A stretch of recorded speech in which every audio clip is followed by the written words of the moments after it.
السلام عليكم ورحمة الله وبركاته. ازيكم يا بنات؟ عاملين ايه؟ يا رب تكونوا دايما كلكم بخير، ويا رب تكونوا دايما في احسن حال. النهارده جايه لكم فيديو جديد، يا رب ان شاء الله يعجبكم. ويلا بينا نبدأ اليوم بتاعنا ونشوف كان ماشي ازاي. قبل بس ما ابدأ الفيديو بتاعي، اتمنى ان انتي تحطي لايك الفيديو لو عجبك، وكمان ما تنسينيش بدعوة حلوة. ولو لسه ما اشتركتش في قناتي اتمنى تشتركي، ووجودك فوق دماغي، وجودك شرف ليا. ويلا بينا نبدأ الفيديو بتاعنا او نشوف النهارده اليوم بتاعنا كان ماشي ازاي. عايزه اقول لكم بدات اليوم بكوبايه شاي. هو مش بدات اليوم اللي انتوا عارفين الفتره اللي بالنسبه لي دي بدايه اليوم بتاعي ما بتبقاش الصبح يعني. انا مرتبطه شويه بياسين ومواعيد صحيان ونوم والكلام ده كله. طبعا انتوا عارفين الفتره دي بتبقى فتره صعبه شويه، مبقاش فيه انتظام في النوم. النوم مش بمواعيد منتظمه زي الاول والكلام ده كله، على حسب يعني ياسين بينام امتى ويصحى امتى.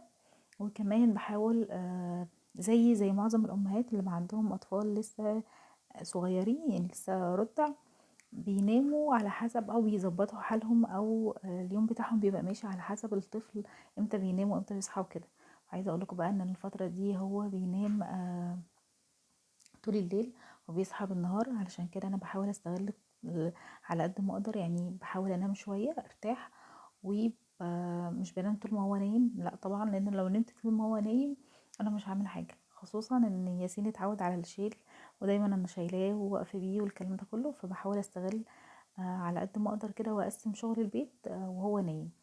المهم بقى ان هنا عايزه اقول لكم، بصوا، انا حاسه ان انا لسه حامل. في ناس كتير قوي بتشوف بطني تقول انتي لسه حامل ولا ايه؟ مش عارفه يعني، بس يعني الحمد لله احسن بكتير. بصوا بقى، انا كان عندي المطبخ هنا بقاله يومين، مش يومين، مش عايزه اقول لكم يومين بالظبط، يعني هو كان في اليوم اللي انا بصوره فيه الفيديو ده كان هو في مواعين بتاعه الغدا، مواعين الفطار، فاهميني؟ وكان في بس طبقين من قبليها بس. فكنت كل ما اخش المطبخ عشان اغسل مواعين وكده، ياسين يعيط وبتاع، واسيب كل الدنيا وبروح له، بسيب كل حاجه وبروح له.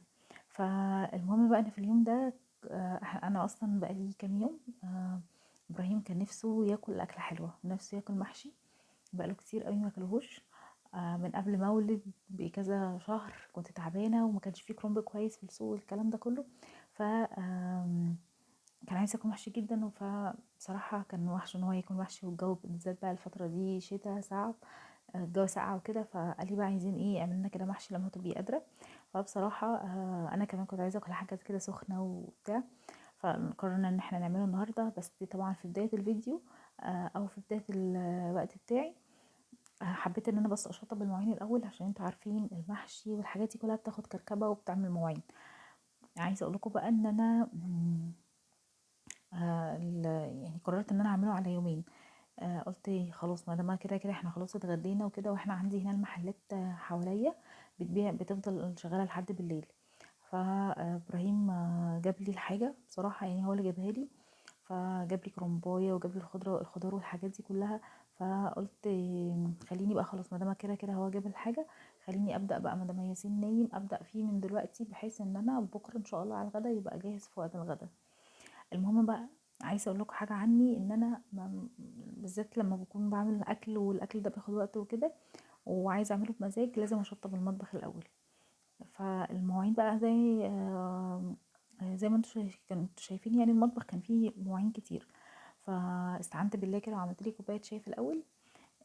من الحاجات اللي انا بحبها قوي لما بكون داخله على حاجه اعملها، خصوصا الحاجه دي تقيله على قلبي زي المواعين كده.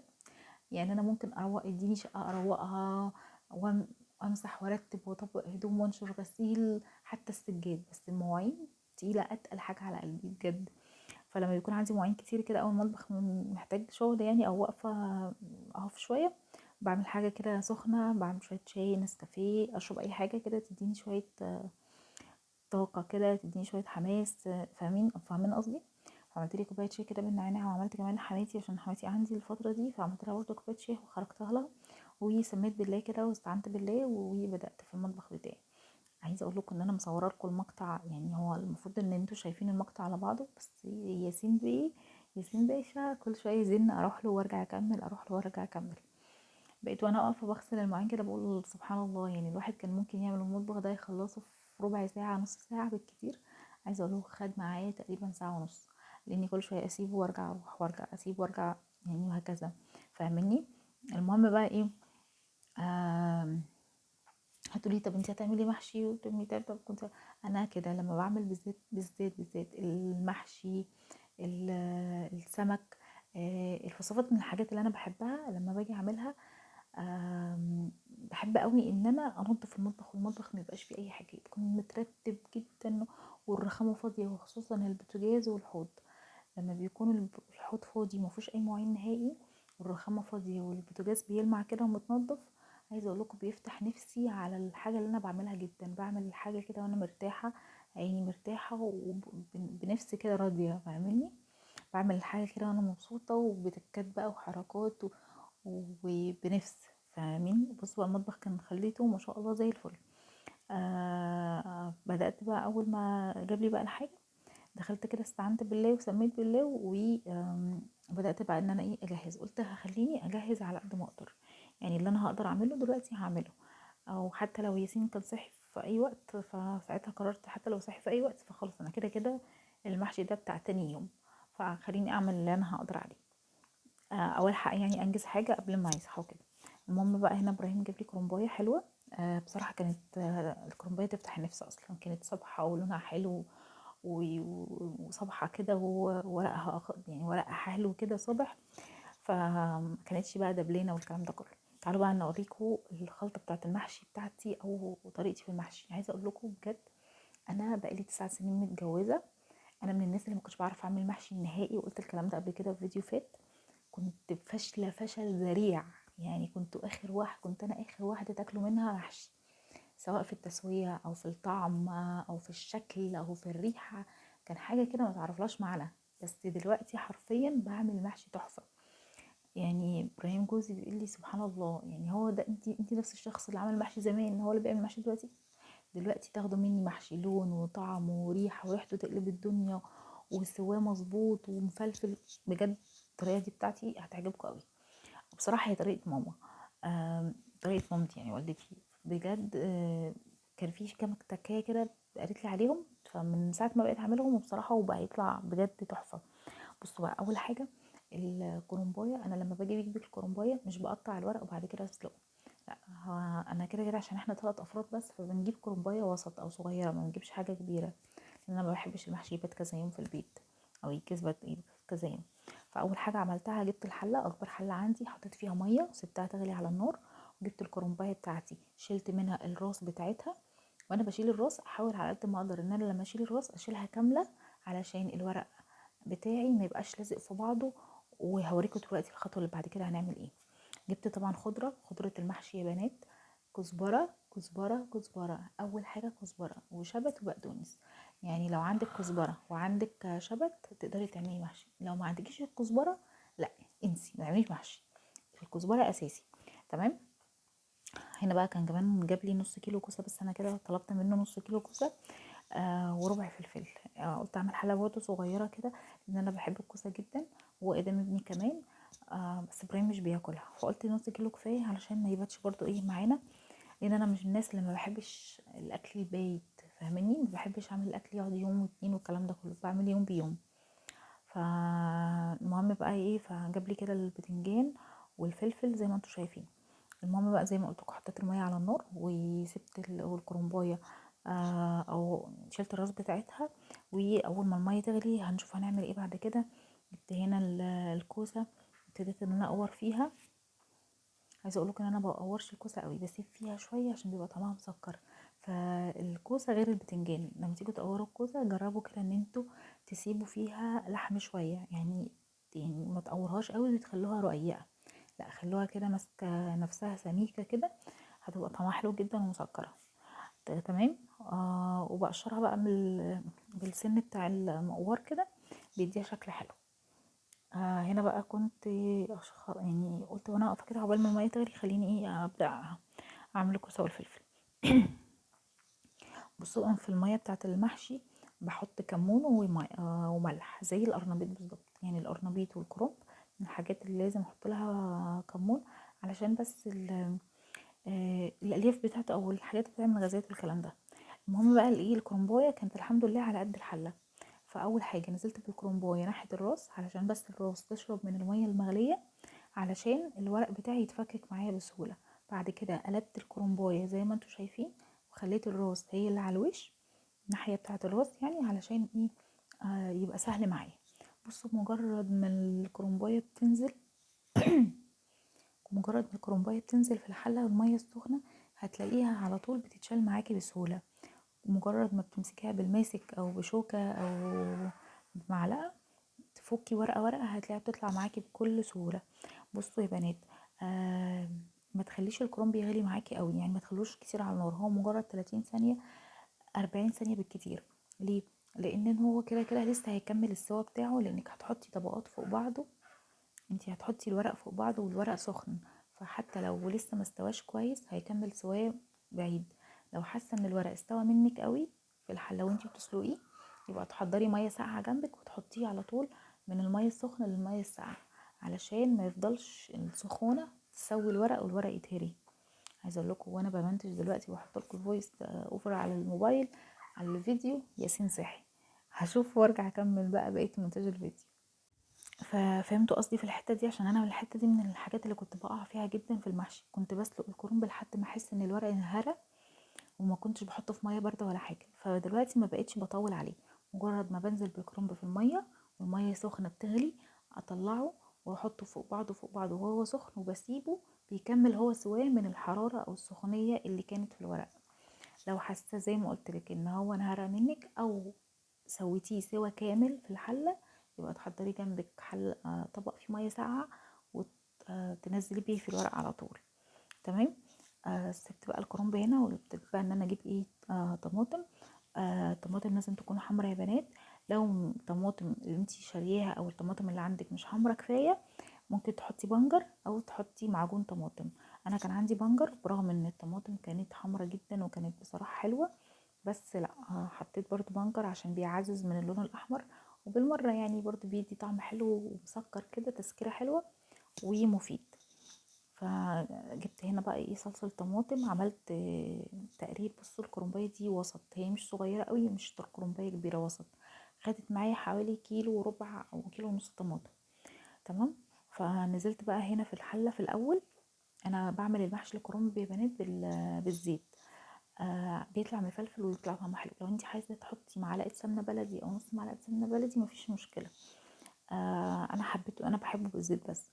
فهنا حطيت الزيت وحطيت البصل مفروم ناعم، اهم حاجه البصل يكون مفروم ناعم.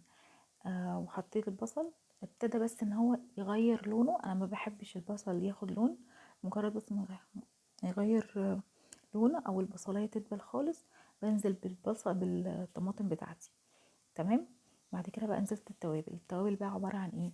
اهم حاجه في توابل المحشي الكمون والكزبره الناشفه والفلفل الاسود. طبعا سنه قرفه صغيره لو انت حابه، انا من عشاق القرفه في المحشي، ما بكترش منها عشان ما تمررش، بحط حاجه بسيطه بس بتدي ريحه ونكهه فظيعه. جربوها هتعجبكم جدا. فحطيت كزبره ناشفه وكمون وملح وشويه فلفل اسود، وكمان عندي بهارات اللي هما 7 بهارات بجيبها من عندي من عطار هنا، حلوه جدا، حطيت منها شويه صغيرين. طبعا الشطه بقى انتي ورغبتك، لو انا عشان عندي ادم ما بيحبش الشطه، وبرده ابراهيم ما بيحبش الشطه، فما بحط شطه خالص. وسبتها بقى تتسبك تماما. يا جماعه صلصه المحشي لازم تتسبك، مفيش حاجه اسمها نيفه. ممكن ما تخليش البصله تتحمر، هتبقى خفيفه، بس لازم الصلصه نفسها تتسبك. هنا بقى كنت بقى بصوا كنت بوريكم الورقه عامله ازاي، ما شاء الله ما شاء الله، كان سواها مظبوط. لا الورقه ناشفه محتاجه سوا، ولا الورقه مهريه معايا تفك مني في الحله او تبقى مهريه معرفش الفها. الورقه كان ما شاء الله. هنا بقى كنت بقطعه كده، انا بحب صباع المحشي صغير. تقطيعه المحشي بقى دي بتاعتك انتي وذوقك، او انتي واللي بتحبي ايه. في ناس بتحب الصباع كده يكون ماسك، يعني صباع كده ايه عليه القيمه كده كبير، وفي ناس بتحب الصباع صغير كده ايه، صغنوني خالص. انا بقى من الناس اللي بتحب صباع المحشي يكون صغير جدا، سواء في الكوسه او في البتنجان. انتوا لو تشوفوا البتنجان اللي بجيبه هتقولوا لي انتي بتقوريه ازاي. البتنجان حشوه بيبقى صعب وتقويره صعب، بس بيبقى لذيذ قوي في الشكل وفي الطعم كمان.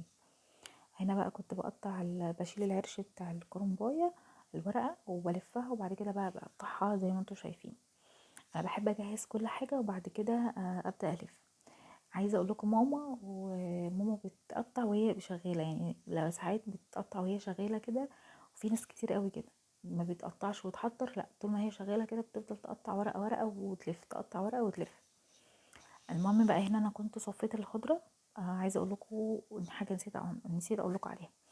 الخضره يا بنات اي ورقيات لازم تتنقع كويس جدا، وكمان لو عندك خل يفضل. الورقيات زي الملوخية، حتى النعناع اللي بتفرزيه او النعناع اللي بتجففيه برضو تنقعيه شوية، حتى لو مش هتحطي خل بس لازم يتنقع. اي ورقيات خضراء لازم تتنقع، لان بيبقى فيها طينة كتير احنا عينينا مش شايفاها. فانا بنقعت الخضرة كده شوية كتير، وبعد كده رحت صفيتها كويس وخرطتها زي ما انتم شايفين. بصوا بقى هنا الصلصه بتاعتي اتسبكت تماما وبقت زي الفل وريحتها ولا اجمل. اخر حاجه بقى واخر تكه بعملها ايه؟ بجيب فصين 3 توم كبار كده مع قرن فلفل، وبدقهم كويس جدا، وبعد كده بنزل عليهم في التسبيكه. اول ما خلاص انا هطفي النار، انا ما بحطش التوم على النار، ولا بخلي الصلصه تغلي مع الثوم. انا خلاص هطفي التسبيك، هطفي على التسبيكه او هطفي على الصلصه، بحط الثوم على طول. وهنا بقى بحط شعرايه نعناع بتخلي الكرنب في حته تانية، بتخلي ريحته مش عايزه اقول لكم بجد يتاكل ني كده، يتاكل ني. عايزه اقول لكم هو يعني من ساعه ما بقيت اعمل محشي حلو وانا بقيت مبسوطه بنفسي او منبهره بنفسي بصراحه.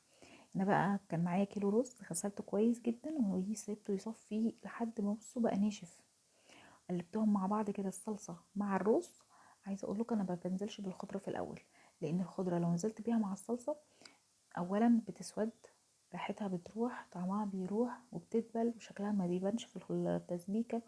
بس لما بتحطيها اخر حاجه بتدي طعم وريحه، وبتفضل محتفظه بلونها وبطعمها وبشكلها، وبتبقى حلوه جدا. اخر حاجه تحطيها هي الخضره. تمام. هنا بقى حطيت الخضره وفضلت اقلب كويس. عايزه اقول لكم ان انا خلاص طافيه النار اصلا، وشلت ليه صلصه بقى. انا بشيل الصلصه كده شويه صلصه على جنب علشان بزود بيها المحشي مع الشوربه. بجيب الشوربه بتاعتي اللي انا غليها كويس وبحط عليها معلقتين من الصلصه، بيخلي المحشي بتاعك لونه احمر، بالذات الكرنب. يعني الخطوه دي تعملوها مع الكرنب بس، لان اي نوع من انواع المحاشي التانية ما بيبانش عليه اللون. هنا بقى كنت خلاص بلف بقى المحشي بتاعي. اهم حاجه يا بنات ان انتوا تلفوا المحشي وانتي بتلفيه تدوسي عليه دوسه صغيره علشان يلف معاكي. انا بجد كان نفسي ان انا اصوره لكم وانا بسويه، بس فعلا حصل عندي ظرف كده في الكهرباء وحصل عندي ظرف في التصوير فمعرفتش اصوره. بس هقول لكم سريعا، انا جبت الشوربه بتاعتي غليتها كويس جدا جدا، وحطيت عليها معلقتين من الصلصه اللي انا مسبكاها، وحطيت الشوربه لحد اخر الصف. بس شفتين اخر صف تعملوه من الكرنب ما يوصلش ليه الشوربه، لان كده كده هيجيب ميه. بتعلي عليه النار في الاول وبعد كده بتحطي النار بتهدي نار عليه خالص لحد ما يتشرب. اهم حاجه يا بنات الشوربه ما توصلش للاخر صف. كده الفيديو بتاعي خلص، اشوفكم على خير، هتوحشوني.